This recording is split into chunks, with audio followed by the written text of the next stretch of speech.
कस्तूरी तिलकं ललाटपटले वक्षस्थले कौस्तुभम् नासाग्रे वरमौक्तिकं करतले वेणुकरे कंकणम। बोलिए भगवान श्री कृष्ण सरकार की जय। भागवत महापुराण की जय। जय जय श्री राधे श्याम। जय जय श्री राधे श्याम। गुरुदेव भगवान की जय। माता पिता की जय। जय जय श्री राधे श्याम। जय जय श्री सीताराम। पार ब्रह्म परमेश्वर ने जो अलग अलग विभाग का बंटवारा किया है ब्रह्मा विष्णु महेश के बीच में, तो इन तीनों लोगों के बीच में जो सत रज और तम, ये जो प्रकृति प्रधान गुण है जिससे इस पूरी सृष्टि का संचालन होता है, तो जो हमारे ब्रह्मा जी हैं यह रज प्रधान है, रजोगुण प्रधान है। तो ब्रह्मा जी और शंकर जी जो हैं ये तमोगुण प्रधान है और विष्णु भगवान सत्य गुण की प्रधानता है उनमें अंदर। तो रज सत और तम, तो यहाँ पर जो ब्रह्मा जी हैं जब इन्होंने ये रचना की सारे संसार की, तो वहाँ अब एक आया कि संसार में लोग रहें कहाँ, उनका वास कहाँ हो। तो उस समय क्या था कि जो यह पृथ्वी थी उसको एक राक्षस था जिसका नाम हिरण्याक्ष था, वो पाताल लोक में लेके चला गया था इसको। तो पृथ्वी मैया जब तक जल के ऊपर नहीं आएंगी तब तक रहना संभव नहीं था। तो ब्रह्मा जी परेशान हो गए कि अब क्या करना चाहिए। या सोच ही रहे थे ब्रह्मा जी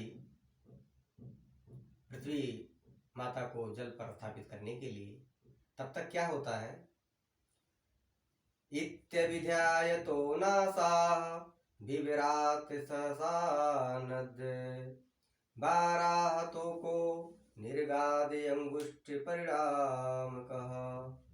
क्या होता है कि ब्रह्मा जी के नासा छिद्र से एक अंगुष्ठे के बराबर एक विचित्र जीव सामने आता है और देखते ही देखते उसका रूप बहुत ही भयंकर हो जाता है, बहुत बड़ा हो जाता है।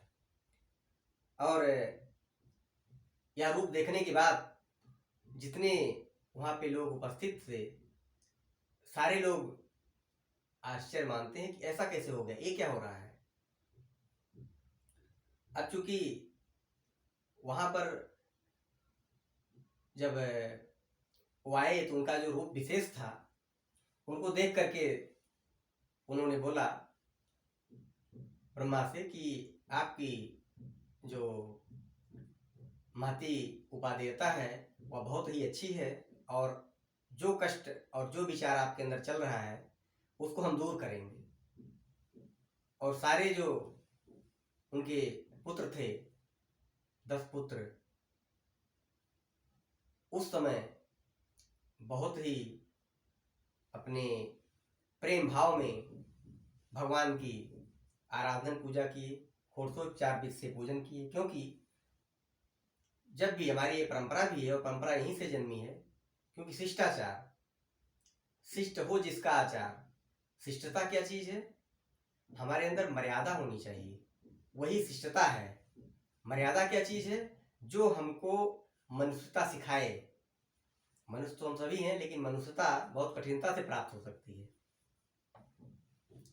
क्योंकि हमारा जो मनुष्यता कैसे होना चाहिए, नर हो न निराश करो मन को, नर हो न निराश करो मन को, कुछ काम करो कुछ धाम करो, कुछ काम करो कुछ धाम करो, जग में रह कर कुछ नाम करो, जग में रह कर कुछ नाम करो, नर हो न निराश करो मन को, कुछ काम करो कुछ धाम करो, समझो यह जीवन व्यर्थ न हो, समझो यह जीवन व्यर्थ न हो। कुछ काम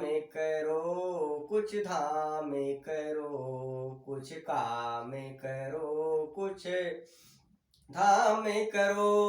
जग में रह कर कुछ नाम करो, जग में रह कर कुछ नाम करो। क्योंकि आपको कुछ न कुछ तो करना ही पड़ेगा, क्योंकि बिना कर्म किए कोई व्यक्ति रह ही नहीं सकता, उसको कर्म करना ही है। तो हम अच्छे कर्म क्यों ना करें।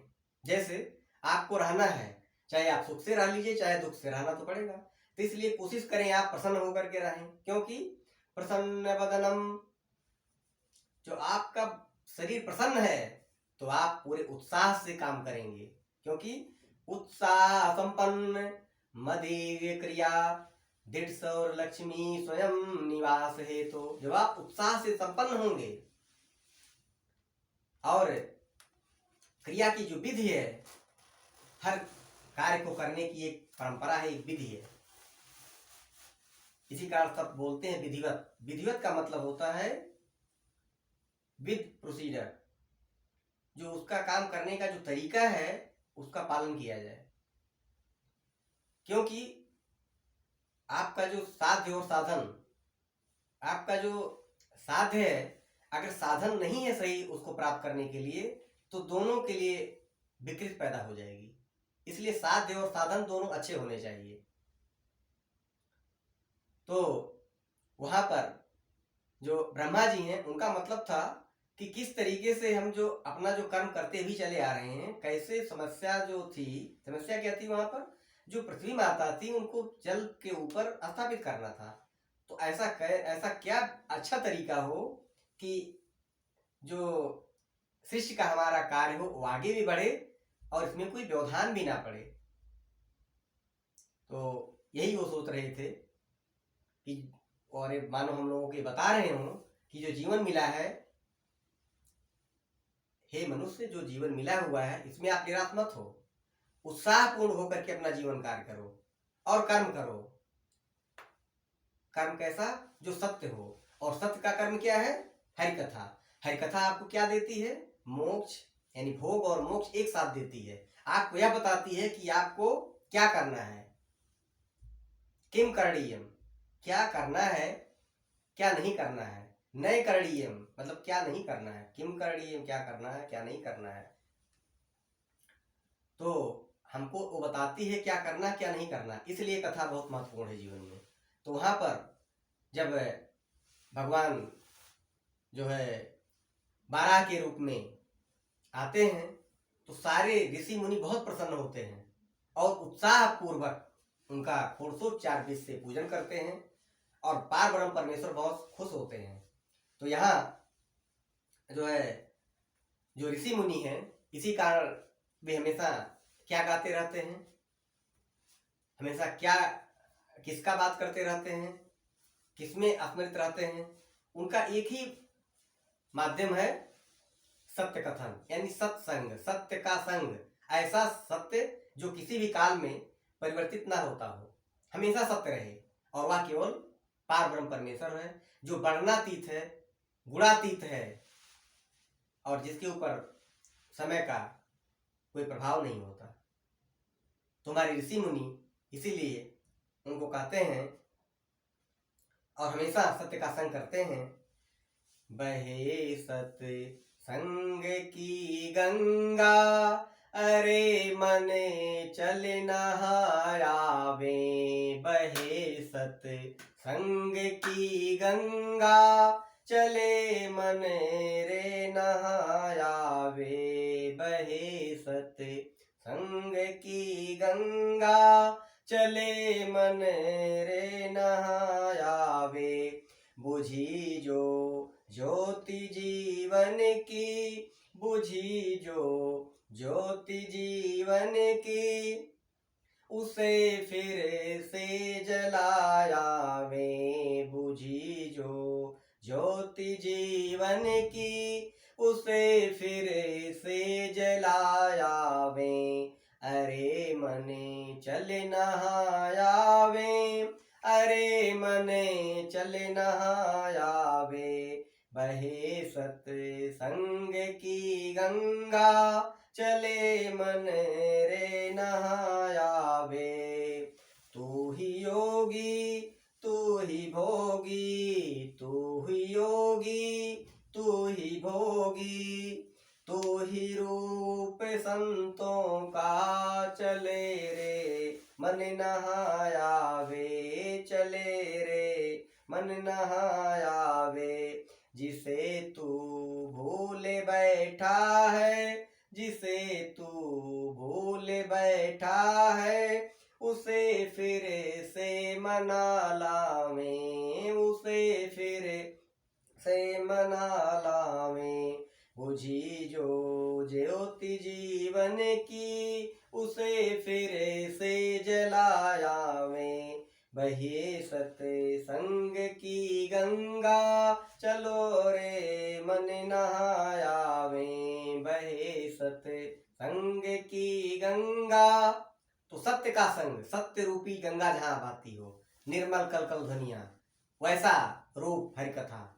और ऐसे ही हरिकथा के रूप में हमारे पार ब्रह्म परमेश्वर 12 भगवान खुश होते हैं। बोलिए 12 भगवान की, 12 भगवान की, विष्णु भगवान की, भागवत महापुराण की। तो ऐसे ही जो ये कथा है वह आपके जीवन की व्यथा दूर करे। व्यास गद्दी की तरफ से, व्यास की तरफ से आपको ढेर सारी शुभकामनाएं, और भगवान आप पर आपकी कृपा हमेशा बनी रहे। जय जय श्री राधे श्याम।